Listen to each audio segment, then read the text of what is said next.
Good day, magandang araw mga ka-agri. Apparently po ay unti-unti na rin naka-recover yung ating lakatan pagkatapos po ng sobra 2 linggong puro ulan. Ito na po yung itsura niya sa ngayon, yan po.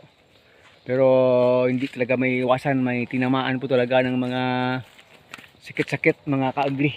So yung ibang may tama na ng bunchy top ay na eradicate natin. Kailangan talaga pag bunchy top. Okay lang kung mga ibang klaseng sakit aside from bunchy top, parang masosolusyonan pa natin yun. Pero pag bunchy top, eradication na po talaga yung kailangan sa ating field. So mayroon pa dito nagpapakita nga ng mga senyales na parang may bunchy top na din. So pag talagang lalabas na yung tunay na kulay niya, yung true colors niya, wala tayong magagawa. Talagang kukunin po talaga sa field. Yun po talaga yung protocol nun. So ito na po yung makikita sa ngayon. Medyo okay na po siya konti dahil naibsa na po yung mga araw na puro ulan. Pero yung ibang area doon talagang hindi pa rin talaga maganda. Kasi nga napakataas pa rin ng moisture content doon. Kahit na yung mga secondary canal na natin ay wala nang tubig, andun na lang talaga sa main canal natin. Pero iba talaga pag tinamaan ng masyadong matagal na time ng over moisture yung lupa natin mga ka-agri.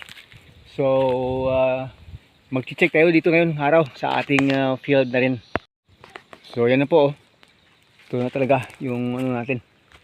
Pero dito may mga nakikita tayong may mga tama ng ano ito, ng malaking uod ito. Hanapin natin kasi hindi naman kailangan mag-spray kasi nga hindi kami nag-i-spray. Yung ginagawa namin dito tirisin lang, tirisin. Imbis na spray, pray. Yun po, imbis na mag-spray ka, pray na lang. Kunin na lang yung S, hanapin na lang kasi nag-iisa lang naman yung uod na yan. Pag nakita yan at saka nahanap na patayan, wala na rin, hindi na rin maka-continue yung ano yan, yung pagkain na ng dahon. Baka dito sa taas wala na nga siya baka nakain na nga yan ng ibon. Kasi araw-araw marami na ring ibong dumadaan dito pag umaga na kumakain ng mga uod dito. Yun mga ka-agri. May isa pa tayong nakitang sinyales na tinamaan ng uod. Yan po, may leaf folder po. Ito po ay leaf folder. Kinakagat yan dito. Hanggang i-fold yan at saka doon siya nangingitlog sa loob. Yan po. Yung ginagawa namin dito mga ka-agri, wala, tirisin lang. Kahit hayaan mo na lang yan, tirisin lang. Yung piga-pigain mo lang gaya nito. Yan po, piga-pigain mo lang yan. Yung uod yan, wala na. Patay na yung uod sa loob. Yan, yung katas na itim yan. Wala na, yun lang kasimple. Kasi hindi naman marami yan dito. Hindi mo kailangan mag-spray. Tirisin lang. Yun yung mga ginagawa namin sa lakatan. Dahil nga, sabi ko nga sa inyo palagi, we are chemical free. Insecticide and pesticide, fungicide free po kasi ito na synthetic. Nag-i-spray man tayo, hindi po chemical na ganun, hindi synthetic, organic po yung ginagamit natin sa pag-i-spray dito. So at least medyo okay na ng konti. Mayroon pang gagambay ito. Ano ng sapot nyo, lakas siguro malaking gagamba to. Hayaan mo na yan. Kasi dito sa ating taniman, dahil hindi nga nag-i-spray, hindi po tayo nagtataka bakit binabahayan po ng mga gagamba itong ating field dito mga ka-agri. Sa kabila may malaking sapot din hayaan mo na yan.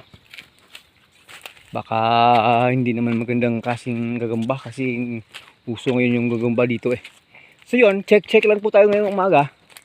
At dito po sa ilalim natin yung secondary field natin dito sa ilalim, ganyan na po yung tubo. 1 month old na po yan. Pero parang hindi maganda yung itsura dahil sa lubog rin ito sa tubig dati nang itinanim. Naitanim lang ito at lumubog sa tubig ng 2 linggo. Kaya ito itsura 1 month old. Ito yung pinakamalaki niya At least okay siya. Nag-check tayo kung mayroon mga tama ng uod. Pero ano lang, konting-konti na lang. Nag-replanta rin tayo dito dati. At nag-check tayo kung okay ba yung replant. Kaya po ito nag-replant tayo dito at sa nanggagayagad ng ano. Ay ito siya. Tutubo po siya. Yan po siya. Tutubo po siya. naglagay kaagad ng maraming goat manure, tinambakan kaagad. Bahala siya kung kakainin niya hindi. Yun yung ginagawa natin. Pag meron pa doon, sige, lagay ng lagay. Sky's the limit. Ito nga, oh, parang stress talaga itsura. Pero eventually ay makakabawi po yan, mga ka-agri. Pag hindi sila nakakabawi, i-replant yan. Maaga pa naman eh. Talagang pwede mag-replant. Isa, oh, maganda na ito, malapit na yan. Oh, ito nga isa eh, hindi maganda yung itsura niyan eh. Masyadong na-stunted din ng sobrang ulan. Pag may mga 2 weeks pang hindi lalabas yung itsura ng maganda niyan, ako replant rin yan. So yun, yung ating napier dito, masyado nang mataas. Oh. Pangalawang beses na itong na-harvest dito. Bilis lang. Kahit na walang abono-abono yan. Nako. So yun po mga ka-agri all over the world. Nag-check lang po tayo dito. At saka, ayaw nga pala, ipakita ko sa inyo yung mga signs ng banshee top. Kasi nga kanina mayroon tayong pull out dito for eradication. Kaya po nito, nagbutas tayo ng bago dito. Ito po ay may may sign na talaga ng banshee top. Noong lumabas po ito, sabi ko parang hindi pa. Pero nung itong dahon na ito ay lumabas na, talagang nasa 99% banshee top na talaga. So nagbutas pa tayo dito. This is 2 feet away dyan. Nung nagbutas tayo dito kanina, wala pa tayong nakitang ugat dyan na galing dyan na papunta dito, kaya medyo safe. Pero pag mayroong ugat na nakita mo lang dito, hindi natin agad-agad tinatamnan. Bale, yung ginagawa natin, pinapaarawan natin na kahit 4 days lang to 5 days hanggang 1 week. Kung may ugat na mula dyan na napunta dito. Pero pag wala, kahit tamnan mo kagad dyan, wala yan mga ka-agri. Okay lang yan. Ito po may sign. So, nagbutas na tayo sa gilid niya. Malamang bukas, pupull out ko pa yan, na yan bukas. Bakit ba bukas? Kasi kukumpay ko pa yan sa kambing. Kasi maraming kumpay ngayon. Alangang makuha yan dyan at saka ikumpay. Pero nag-iingat tayo magpupull out yan para hindi po makasagasa ng ibang puno dito. Okay, ito, mga napaka-healthy. Kaya po nito. Ito dati, pinull out na yan dati dito. May tama na ng banshee top. Mayroon pa tayong isa dito na binabantayan. Ito po. Parang may tama rin ito ng banshee top. Kaya nagbutas na ako ng maaga dito para maarawan yan. Mga 2 feet apart din dyan. Dahil yung isang sign niya, ito po. May yellow din siya dito hanggang dito. Pag napunta yan dito, at sa kabilaan po, yan po ay magiging 99% talagang tama. Kasi itong pangalawang dahon niya dito sa kaliwa, medyo iba talaga itsura. Kaya sabi ko may sign na talaga ng banshee top. Nasa 50% na po. Kasi hindi natin agad-agad pinupull out. Kasi po minsan tawag doon, false alarm. Kasi minsan po tayong may dahon ng saging na yung yellow niya nga napalibot na Siyempre, parang sasabihin mo 100% banshee top siya. Pero hindi pala pa rin banshee top. Kasi nang sumunod yung dahon ito, kaya dito, wala po siyang yellow. Hindi po siya na pangit. Bumalik po siya sa maganda. Napabunga po natin, talagang wala, zero.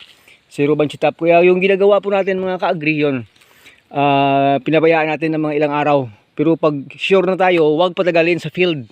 Yun yung mga idea na dapat nating tandaan sa pag ng banshee top, na sa pagkuha ng banshee top or para malaman natin. Kasi ito, pag hindi banshee top, ganyan yung itsura, very yellow. Kasi nga very young, magang bumukas yung dahon, very young. Pwede yon. Pero pag may 1-2 araw pa at hindi na magiging maganda itsura niya, hindi siya naging green, malamang, at saka mag-uumpisang mag-yellow din dito sa gilid niya, mas malinaw yung yellow sa gilid, malamang yun. Kaya inuunahan na natin magbukay dyan para ma-disinfect pa yan. Kasi kanina ugat niya, nako, 4 inabutan niyan, butas na yan. Kaya dapat disinfect muna yan. Pero kung nagmamadali ka ka-agree na replant ka agad dyan, simple lang namang ginagawa namin.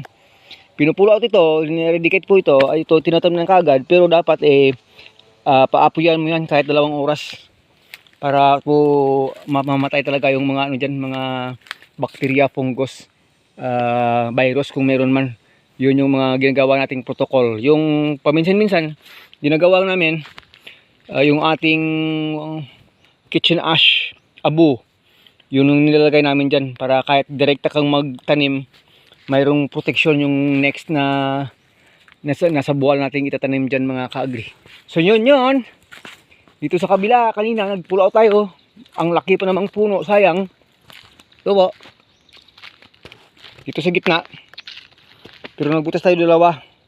Sabi ko dalawahin ko na yung replant dyan. Kasi baka yung tawag doon kasi marami ng ugat eh. Maaaring yung i-replant natin dyan kahit man 50% na may chance, okay. Kasi yung isa, yung ipupulo natin disgrasya, pero yung magpapatuloy, dinalawa ko na kasi nga pa naman ito. So, hindi talaga na ng paraan ng ganyan ka-agri. Nagdadrag na yung tingin ng tao, sorry.